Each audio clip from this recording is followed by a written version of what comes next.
విశాఖలో భూ కేటాయింపులపై ప్రభుత్వం శ్వేతపత్రం విడుదల చేయాలని వైసీపీ నేత గుడివాడ అమర్నాథ్ డిమాండ్ చేశారు.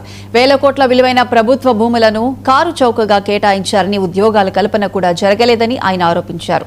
రాష్ట్రానికి సంపద సృష్టిస్తామని చెప్పిన ప్రభుత్వం కొందరి ప్రయోజనాలకే పనిచేస్తోందని అమర్నాథ్ విమర్శించారు.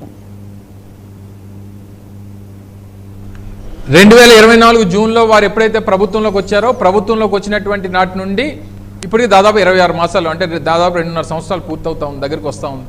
వీరు కేటాయించినటువంటి భూముల ద్వారా దాదాపు 1,00,000 మందికి ఉపాధి కలుగుతుంది అనేటువంటిది వారు అఫీషియల్గా విడుదల చేసినటువంటి ఎప్పటికప్పుడు SIBB మీటింగుల ద్వారానో, లేదా వారు గజెట్ పత్రికల్లో ఇచ్చేటువంటి ప్రకటనల ద్వారానో ఇచ్చినటువంటి అనౌన్స్మెంట్స్.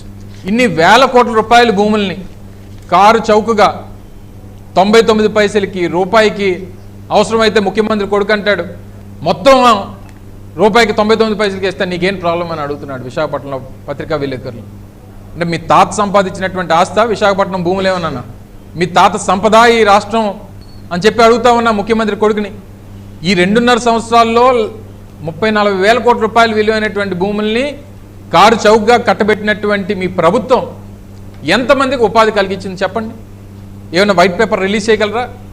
ప్రభుత్వాన్ని ఒక వైట్ పేపర్ రిలీజ్ చేయమనండి. ఇదిగో 2.5 సంవత్సరాల్లో ఇన్ని వేల కోట్ల రూపాయలు విలువైనటువంటి భూముల్ని అంతా కలిపి 100కో 200 రూపాయలకో ఇచ్చేసాం, తద్వారా 1,00,000 మందికి ఉపాధి కల్పిస్తామని చెప్పాం.